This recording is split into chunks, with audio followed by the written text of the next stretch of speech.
Fase intensiva de memoria. Miocardiopatías, parte 2. La miocardiopatía dilatada se presenta en 1 de cada 2.500 pacientes. Esta enfermedad también puede ser genética y no genética. La primera se debe a mutaciones que afectan a los genes de las proteínas citoesqueléticas y de la membrana celular. La no genética se debe a miocarditis infecciosa por Coxsackie B, VIH, difteria y Chagas. También puede ser por alcohol, arritmias, enfermedad de Kawasaki, embarazo en la miocardiopatía periparto, también por fármacos como la ciclofosfamida, endocrinopatías como el mixedema y déficits nutricionales de carnitina, tiamina en el beriberi y selenio en el quechan. En la miocardiopatía dilatada, el volumen de ventrículo izquierdo está muy elevado, pero el grosor del ventrículo izquierdo es normal o un poco disminuido. La disfunción es meramente sistólica y no diastólica como en la hipertrófica. La fracción de eyección está disminuida y aparecen síntomas de insuficiencia cardíaca, embolias a partir de trombos murales y arritmias. Ojo con eso, causa insuficiencia cardíaca, embolias y arritmias. Las causas genéticas son el 25% y las adquiridas tienen más o menos el mismo porcentaje. Aquí lo importante es recalcar que la causa más frecuente de miocardiopatía dilatada adquirida es el consumo excesivo de alcohol, por ello también se le ha llamado miocardiopatía enólica. Casi la mitad de los casos son idiopáticos, no podemos encontrar su causa precisa. Ok, entonces, ¿qué me puedes decir en general acerca de la miocardiopatía dilatada? Pausa y continuamos. Un dato importante es que algunas variantes de la miocardiopatía dilatada pueden ser reversibles parcial o completamente al corregir el desencadenante que la produce, como es el caso de la enólica, la taquimiocardiopatía y los déficits nutricionales o el hipotiroidismo. La miocardiopatía dilatada afecta principalmente a individuos jóvenes, con predilección por el sexo masculino y la raza afroamericana, en los que además parece ser más agresiva. Esta enfermedad es el paradigma de la insuficiencia cardíaca con función sistólica deprimida, con todos los signos y síntomas propios de esa situación. Todo esto lo pueden ver en la FIM acerca de insuficiencia cardíaca. Es imprescindible hacer cateterismo para tener la coronariografía y descartar la isquemia miocárdica como causa de la disfunción ventricular. En algunos casos también podríamos usar una angiotaquia coronaria. En los estados avanzados en los que se plantea un trasplante cardíaco, interesa determinar el grado y tipo de hipertensión pulmonar y el gradiente transpulmonar. La mortalidad parece menor que la de la disfunción sistólica de origen isquémico, pero es elevada en pacientes en clase funcional avanzada. Se estima que hasta el 50% a los 5 años, y particularmente en el primer año después de un ingreso por descompensación. La mitad de las muertes se producen de forma súbita, sobre todo por arritmias ventriculares y con menor frecuencia por disociación electromecánica o bradiarritmias. En el resto, el fallecimiento suele ser por fallo sistólico progresivo. Es fundamental detectar las causas reversibles para abordarlas en caso de estar presentes. El tratamiento de la miocardiopatía dilatada como tal es el mismo de la insuficiencia cardíaca con función sistólica deprimida. Les reitero, pueden ir a ver la FIM de insuficiencia cardíaca para que vean el tratamiento. Por otro lado, la miocardiopatía restrictiva también puede ser genética y no genética. Entre las causas genéticas tenemos a la amiloidosis, desminopatías, pseudosantooma elástico, hemocromatosis y enfermedades del depósito de glucógeno. Entre las causas no genéticas tenemos esclerodermia, síndrome carcinoide, daño postradiación, fibrosis endomiocárdica y metástasis. En la miocardiopatía restrictiva podemos encontrar un volumen de ventrículo izquierdo normal, elevado o disminuido.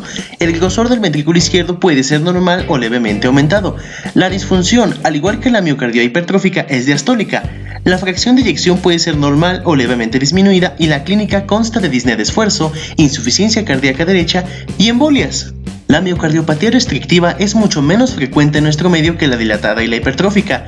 Se trata de una fisiología restrictiva en el llenado ventricular, o sea que con pequeños aumentos de volumen se producen grandes aumentos de presión intraventricular por un incremento en la rigidez de la pared ventricular. Además, todo esto en ausencia de dilatación o engrosamiento parietal anómala significativos de los ventrículos. Por tanto, se trata de una enfermedad que afecta predominantemente a la función diastólica del corazón y solo en algunas ocasiones existe un leve deterioro de la fracción de eyección que suele aparecer en etapas tardías. En este trastorno, al igual que en la pericarditis constrictiva, la parte inicial de la diástole no está comprometida, reduciéndose bruscamente la distensibilidad ventricular cuando llega al límite de su capacidad de relajación.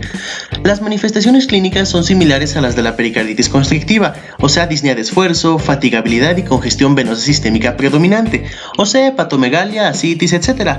La fibrilación auricular es muy frecuente y hasta un tercio de los pacientes sufren episodios embólicos. La exploración física es similar a la que se aprecia en la pericarditis constrictiva también. Hablamos de elevación de presión venosa, signo de Kussmaul, disminución en la intensidad de los ruidos y tercer o cuarto tono.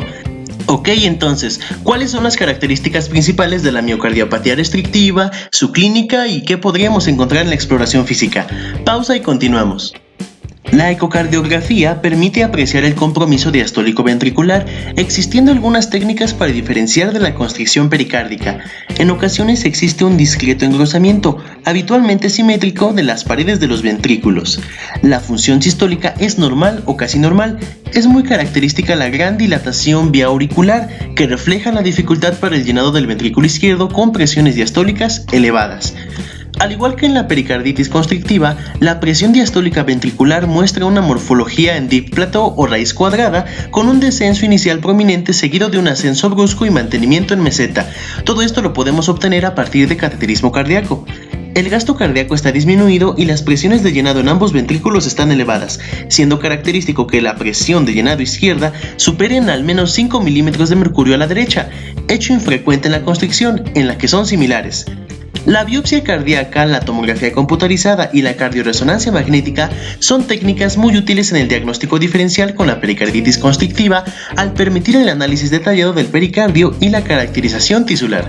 El tratamiento es básicamente sintomático, al igual que en otros tipos de insuficiencia cardíaca congestiva. Con FEBI normal, los diuréticos pueden aliviar los síntomas congestivos, aunque deben emplearse con precaución dada la marcada disfunción diastólica característica de estos pacientes. Los betabloqueadores y los calcio antagonistas pueden mejorar la función diastólica al disminuir la frecuencia cardíaca, aunque su efecto inotrópico negativo puede empeorar la situación en algunos casos. Ok, entonces, ¿cuáles son las características más importantes de los estudios y del tratamiento para la miocardiopatía restrictiva? Pausa y continuamos. Ahora, la miocardiopatía arritmogénica del ventrículo derecho es una entidad infrecuente de origen genético. Está producida por mutaciones de herencia autosómica dominante de genes que codifican para proteínas desmosómicas, como la placofilina 2 o la desmoplaquina.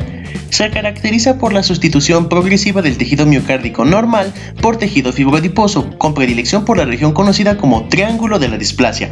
Hablamos del tracto de entrada, ápex y tracto de salida del ventrículo derecho, aunque puede extenderse al resto del mismo e incluso al ventrículo izquierdo en 50% de los casos. El efecto clínico es la formación de circuitos de reentrada en la zona de sustitución fibro-grasa, lo cual facilita el desarrollo de taquicardia ventricular monomorfa sostenida, típicamente durante el ejercicio, incluso antes de desarrollar anomalías morfológicas que hacen de esta miocardiopatía la principal causa de muerte súbita en deportistas en algunas regiones europeas, como en Italia. En fases avanzadas, la afectación ventricular derecha evoluciona hasta insuficiencia cardíaca derecha, y en la afectación biventricular puede revelar una miocardiopatía dilatada. El diagnóstico se realiza en función de la presencia de una serie de criterios mayores y menores de varias categorías. Pueden ser alteraciones estructurales o funcionales del ventrículo derecho, caracterización tisular del mismo, alteraciones de la conducción o repolarización en el electro, arritmias y antecedentes familiares. La resonancia magnética es la prueba de imagen más sensible para detectar anomalías estructurales y la fibrosis intramiocárdica. La ecocardiografía y ventriculografía con contraste son útiles también, pero menos sensibles y específicas. La biopsia endomiocárdica, que no suele ser necesaria, confirma la degeneración fibrograsa, aunque el carácter segmentario de la enfermedad puede producir falsos negativos. El electro puede ser normal o casi normal en fases iniciales. La anomalía más frecuente es la presencia de ondas T negativas en las precordiales derechas, de B1 a B3, en mayores de 14 años. Antes pueden ser normales como patrón electrocardiográfico infantil, pero en ausencia de bloqueo de rama derecha. La más específica es la presencia de ondas epsilon en B1 a B3, señales de bajo voltaje en la porción final del QRS, una expresión de la activación tardía de las regiones afectadas. La presencia documentada de un episodio de taquicardia ventricular con imagen de bloqueo de rama izquierda y eje superior apoya fuertemente el diagnóstico. También podrían ser antecedentes de familiares de primer grado, la presencia de una de las mutaciones responsables o incluso el antecedente familiar de muerte súbita. El tratamiento es básicamente sintomático. Los episodios de taquicardia monomorfa sostenida se tratan con cardioversión eléctrica o fármacos antiarrítmicos si son bien tolerados o son recurrentes. Para su prevención son eficaces los betabloqueadores, sotalol y amiodarona. La ablación por catéter del circuito de reentrada de la taquicardia entraña la limitación de que, al ser múltiples y progresivos los circuitos posibles, no garantiza evitar la recurrencia.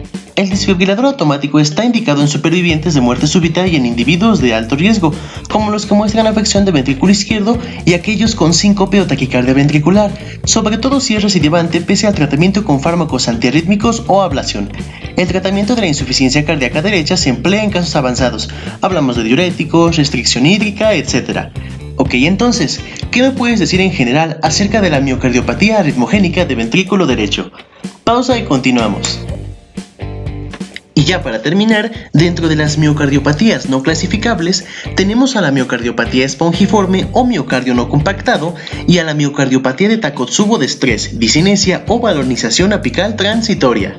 La miocardiopatía no compactada es de base genética. Existe un defecto del desarrollo en la maduración de los sinusoides de la pared miocárdica del ventrículo izquierdo, de manera que esta es muy trabeculada y con grandes recesos intertrabeculares, proporcionando un aspecto esponjoso a la pared ventricular. Los pacientes pueden evolucionar hacia formas dilatadas y pueden debutar con episodios embólicos o arrítmicos. La miocardiopatía de Takotsubo es de carácter adquirido. Suele afectar a las mujeres posmenopáusicas tras una situación estresante emocional o física, como el fallecimiento de un familiar o procedimientos médicos.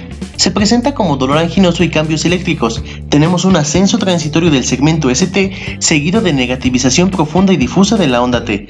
Son similares a los de un infarto agudo de miocardio con elevación del ST en ausencia de enfermedad coronaria, junto con disfunción sistólica medio ventricular y o apical desproporcionada a la ligera elevación de enzimas de daño miocárdico y con una extensión mayor a la del territorio único de un vaso coronario. Se ha relacionado con un incremento de la actividad simpática y suele regresar dentro de los primeros 2 meses. El tratamiento es empírico e individualizado, usando habitualmente el tratamiento de un síndrome coronario agudo con disfunción ventricular, un betabloqueador y un ECA. El pronóstico suele ser favorable, aunque en ocasiones recidiva. Y bueno, para terminar, ¿cuáles son las características más importantes de las dos miocardiopatías no clasificables que tenemos en este video? Pausa y terminamos.